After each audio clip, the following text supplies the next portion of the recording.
Just as a heads up, still the same process program for Jalen Naylor, working day to day through what he's dealing with, and then Nick Mullins is back from his personal absence, back with us today and ready to roll. But I'll turn it over to you guys. Hey Kevin, with Dalton, Risner coming in, just how you feeling about the interior O-line and what's your thinking behind that visit?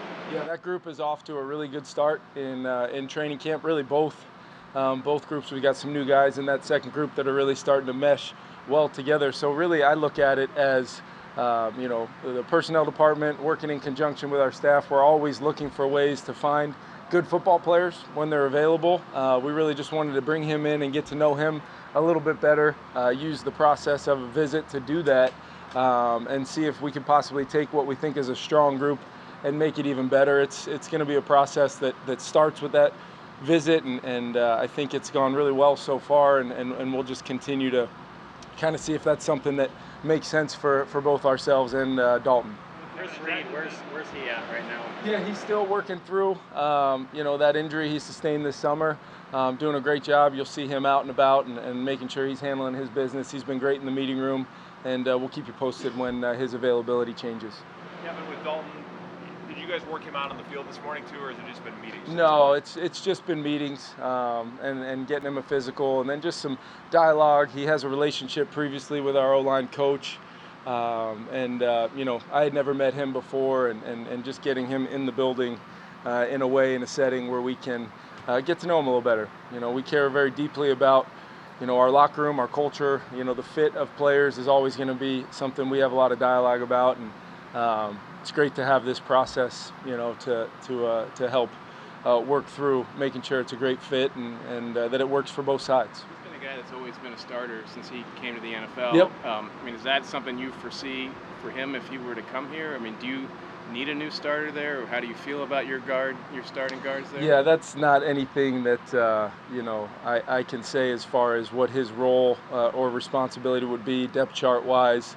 It would be purely speculation on my part to envision what a player not on our team would potentially do to that situation. The one thing I will say is we want this to be as competitive at all positions as we possibly can. Hoping to put the best 11 guys out there in each phase of our team, whether it be offense, defense, and special teams. But competition tends to make everybody better. We've got great competition already at that particular position. And still seeing daily growth, and really the off season's worth of work for everybody along that offensive line is really showing early on. So purely something about taking something that we feel is pretty strong and investigating the possibility of making it even better. Both guard spots, or would you perceive him to be a left guard Once backup again, or whatever? I know his predominant history's been on that left side. That's one of the reasons why you bring a player on a visit, have those conversations, and so we feel very comfortable about his answer to that question, and would put that plan into place as far as his competition to try to earn a significant role on our team. Kevin, Jordan Addison back on the field for the Yeah. first time since rookie minicamp. What's kind of stood out about him over this past week? He's off to a really good start. Completely put his issue from the spring behind him. He put in the work throughout the summer, so that was really not something I was particularly concerned about. But what he's done on the grass so far is confirm a lot of the things that we expected from Jordan. He's also done some things instinctively, just playing football within the confines of our scheme, whether it's a scramble drill. People probably saw that catch in the corner of the end zone. That's him improvising with a 12-year NFL quarterback to be in the right place at the right time. And he's done that on little things. He's showing a willingness to be a blocker. He's showing understanding of how he fits within the scheme and the rhythm and timing of the quarterback in the pass game. So I'm really excited about him. It's incredibly early in his process, and making sure he knows the daily goal of just having the best possible Tuesday practice he can have, and then we roll right into the next day, and before you know it, that compounded gains starts to really look like something not only he can be excited about, but the confidence level his teammates and coaches will have in him will be really something that he's earned. Kevin, Alexander Madison's talked about he's wanted to be more of a leader this year, even regardless of him being the number one running back now. What's caught your eye about?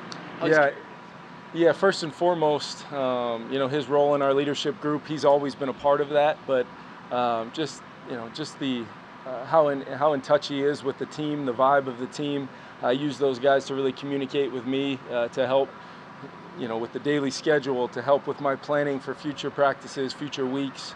And then out on the grass, you see him taking that running back group with C.J. Ham and those guys really trying to, own that group and allow those guys to really come to them as a support system for Kene, Ty, and Debo. So it's been really good to see. He even the other day, coaches are coaching their players, and sometimes I've got to be the get-back coach in the drills, sometimes keeping them 15, 20 yards back, and I go to get ready to scream at the group to get back, and Alex steps up and he does it, and it was amazing how much faster they moved than when I do it. So I don't know whether to be concerned about that or just really happy and excited about where Alex was at in the moment. And those are the little things that you don't have to say, you don't have to go up to him before practice and let him, hey, you're my get-back guy. That's not how this whole thing works.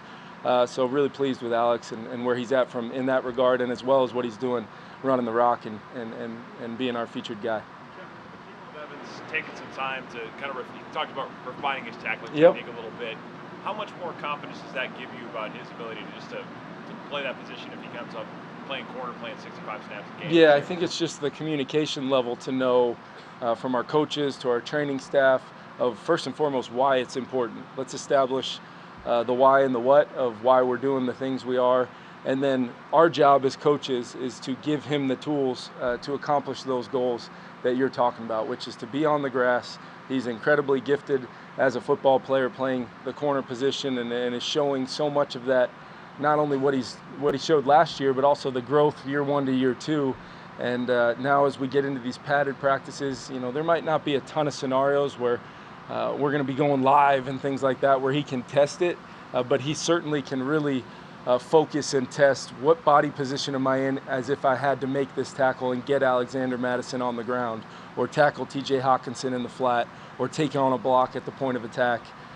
We can certainly evaluate those, build individual scheme and individual drills to help him do that without having to put him at risk. And I think it's something he's really dialed into, and then we just have to see it kind of play itself out, and I think he's in a good spot right now.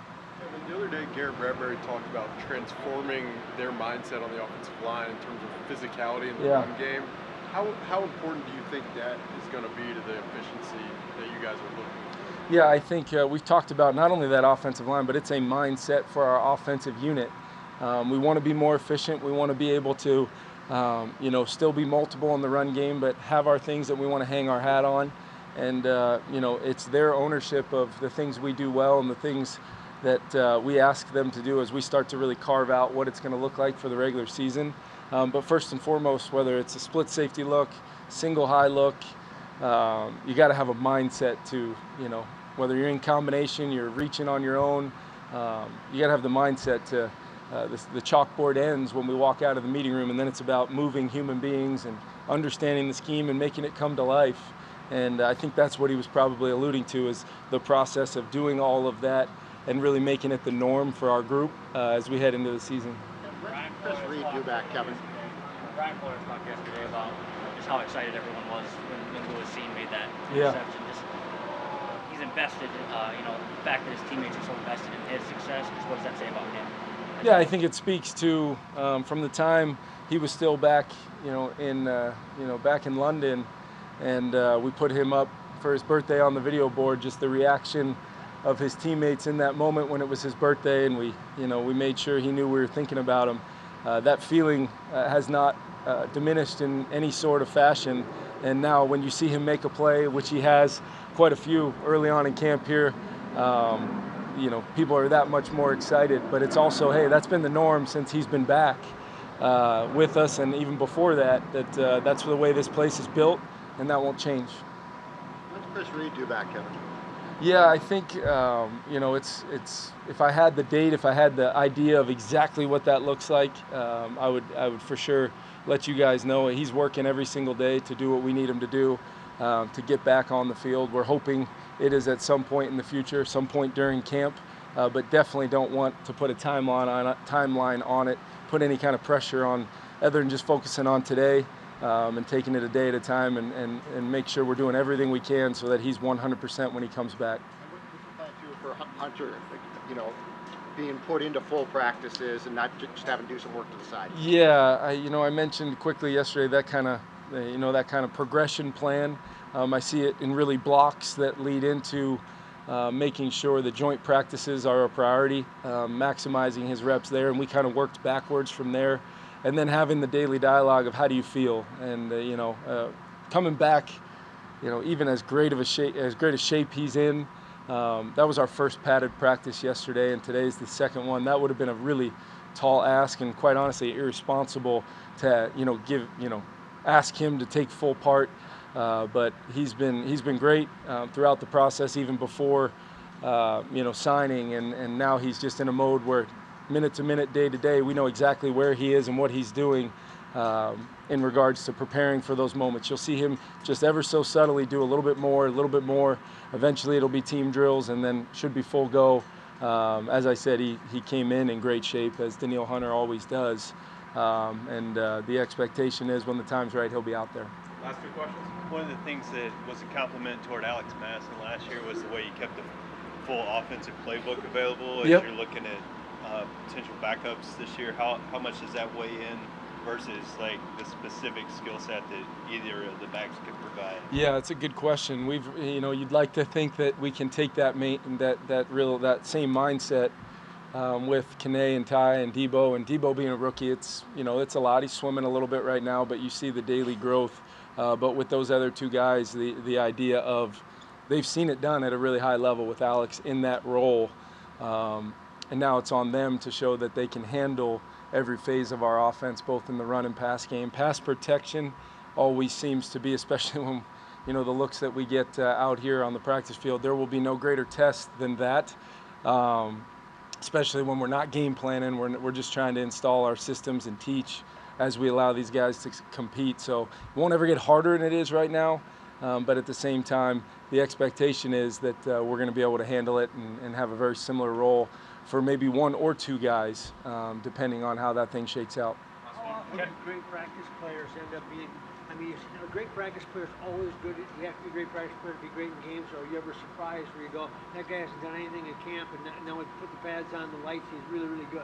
Yeah, I think your chances of being a good game player are high if you're a good practice player, but can you take it to the game as the bottom line point of that? But there are always guys that you better not form a complete and total opinion about that player, because then the lights come on, something about game day, something about getting a chance to play at US Bank Stadium or in Seattle, whatever it may be, and you see a different version of that player. The competitive side comes out. There is a difference between the thud tempo and the physicality when you're not going to the ground and when other human beings have to get you on the ground if you're a ball carrier, or you can play through the echo of that whistle, on Sundays in this league within reason. And that's where you tend to see just that extra little bit that you try to evaluate on college tape or free agent tape, but you really never know in a lot of cases until you get out there. But it's a good question. Thanks, everyone. Thanks, guys.